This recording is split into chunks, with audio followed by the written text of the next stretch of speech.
The flattering words that have been told about me by the wonderful anchor or the MC of this beautiful afternoon on 28th of September today. I don't think I don't deserve it in terms of my stature, in terms of my physical height, in terms of the scholarship. So I don't want to get boxed behind the lectern, and I thought it will be easier for me to get connected with you, the people who are associated with the nurturing, the new tiny thoughts. And if I can remember a maxim or an aphorism on a beautiful Saturday afternoon, but the aphorism says that morning shows the day. The troika, in a way, two different kinds of troika. Three organizations, ECDF, Petals, and Vandya International School. And we saw the performance by the troika from the Petals School. What a mesmerizing performance, really mind-blowing. If I can borrow a word from the wonderful hostess or the MC of the program, she said mesmerizing, and we are definitely mesmerized by the performance. And that's why I feel that morning shows the day.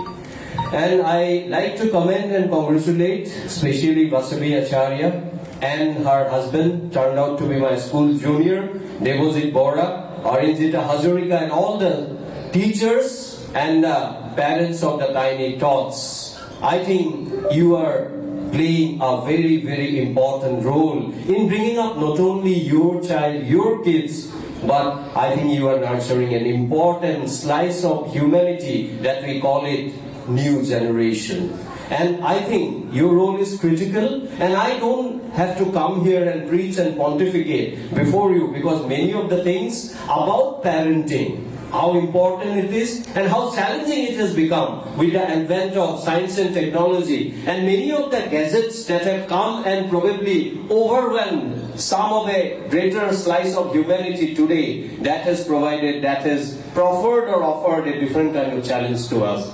So in that scenario, I think this is a summit that has been designed and conceptualized by the Troika, as I have mentioned, and this has come at the right time, and with collaborative approach, with synergy and convergence, definitely we can achieve. But we want synergy from the parents' side also, because the parents also have to play a very, very important role in bringing up the new generation of this planet. Let me tell you only a few things. The most important thing, and these are all, I don't have any scholastic overtones in my speech, neither I want to inject it with any kind of academic and underpinnings, because you are all very, very aware of this, and you are in a position in which you can give me inputs. So my take, or rather my observation, brief observation, would be based on my personal experience. I will tell you a 1-minute event that I encountered only a few months back. I was invited to be a guest of honor or a chief guest for a very important school in Guwahati. Obviously, I'm not going to name it. And at certain point of time, one person, his work could not come because of indisposition. He was in class 8 and he got the best environment model. Whatever he has done, he could not come on that particular day. So I had the pleasure and privilege of handing over the prize to the gentleman who happens to be the young word's father, who could not come because of his ill health. And when this gentleman comes up, nicely attired, very handsome, taller than me, much more handsome than me, I got a shock of my life. Because the same gentleman in Guwahati, I see him at least twice a week. He happens to be a distant kind of a neighbor, maybe within 2 kilometers he resides. And I always, those 2 days in a week, 3 days in a week, I see him going in a fancy big vehicle, and in a plot of land nearby, I always see him bringing out a polythene bag of garbage, and that trash, he's so with impunity, he puts it there. That's why I keep on seeing him, I remember. And that man comes, and obviously his son has done well. He has got the best environmental project in that reputed school of Guwahati. I got a shock of my life. So my request and exhortation and appeal to the parents should be simple. Walk the talk. Mobile phone cannot be a trade-off. Cannot be a tool or cannot be a replacement. It cannot supplant motherly love or fatherly affection or the guidance to be received at a certain stage of life after 2 years, 3 years, 4 years from the teachers. But many of us, I am also included, I am not excluding myself from that, we tend to give, because we always invoke, we don't have much time, we give the mobile phone to them, and they, at that point of time itself, getting engrossed, absorbed in the mobile phone is one issue, but they always forget what is the difference between science and technology.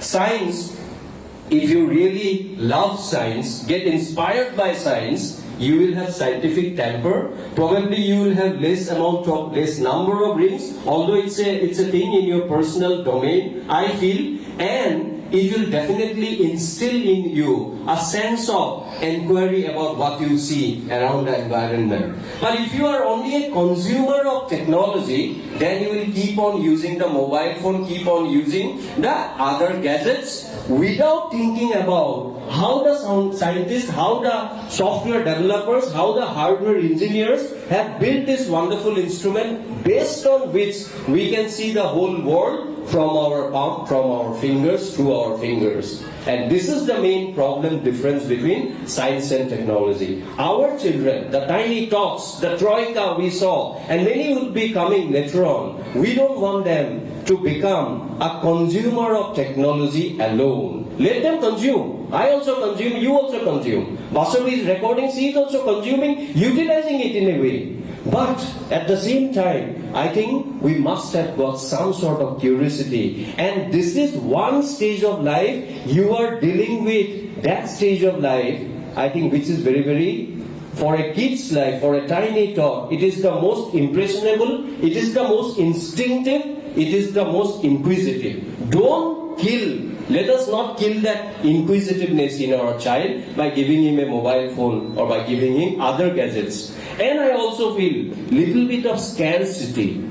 I think a decent amount of scarcity is always good. He asked for something, she asked for something, and immediately we give. I personally have a feeling that if we know that it may not be immediately available, how it can be made available by my parents, I think that importance, the importance of money, importance of finance, importance of trying to have something, not having it just at my request or at my crying or at my prodding, I think that's an important lesson our parents can give to the children. I don't say that you don't give, you give it.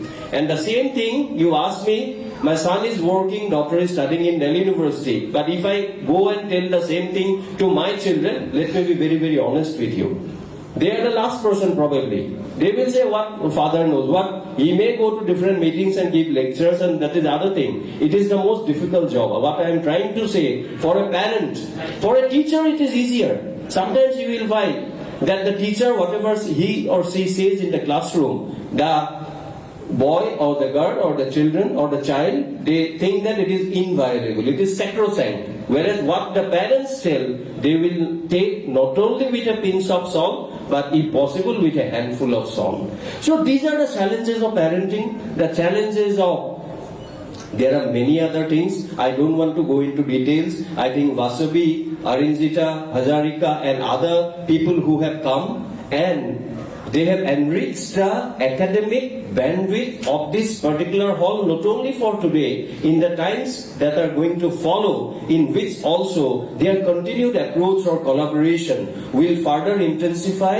and will further enrich all other parents who are going to repose their trust either in Petals or in Vandya International School or in ECDF, which is trying to have different kind of approaches so that good parenting can be injected, drilled into the minds of the impressionable or not so impressionable parents' minds. I think that is a difficult task for them also, but I am very sure they will be able to do it. And for that, flourishing families, what a beautiful nomenclature.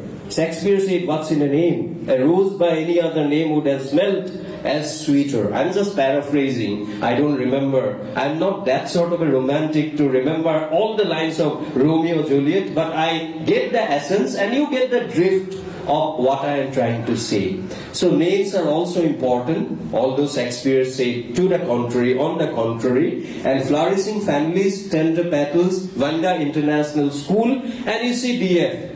when they have joined hands together and bring along all the parents who have already reposed trust and certain fans bearers who are thinking whether to come to these schools or not. I will appeal to you. I have not come here to advertise or to campaign for a particular school, but I will definitely say that if you repose trust in a good school, in a school which thinks about, conceptualize, designs, and also they feel how the young generation can be enriched, they can be empowered, and for enrichment and empowerment, they have to be educated, they have to be enlightened, and if you can educate them, enlighten them properly in a proper school, irrespective of your financial background, irrespective of your cultural differences, I think the children's education in your life can put you also on a different pedestal, mentally, intellectually, spiritually, or maybe culturally, which you will find at one point of time, 5 years down the line, that I did a good decision, I made a good decision of putting my word in these schools, and so that when you see them coming out with flying colors, not only in academics, in other aspects of a student, then you will also feel enriched, you will also feel enthused, and you will also feel elevated. I think with these few words, I wish this summit, Flourishing Families and Parenting Summit of 2024 would be an outstanding, stunning success. And when Basabi Acharya smiles, she is not a very smiling lady. She is known in our Delhi circles. She is very, very tough talking. At times she can be very strict also. But metaphorically speaking, when we see her speaking, I see the smile getting infected to the right hand side, and obviously the left hand side is bound to go. If she smiles, he also has to smile. I want this smile to come to all the parents and all their children. Let us try to have a beautiful world with our good school and beautiful parenting, and obviously with wonderful teachers like you. This is always possible. You have made it possible. I am very sure you are going to make it only better. Thank you.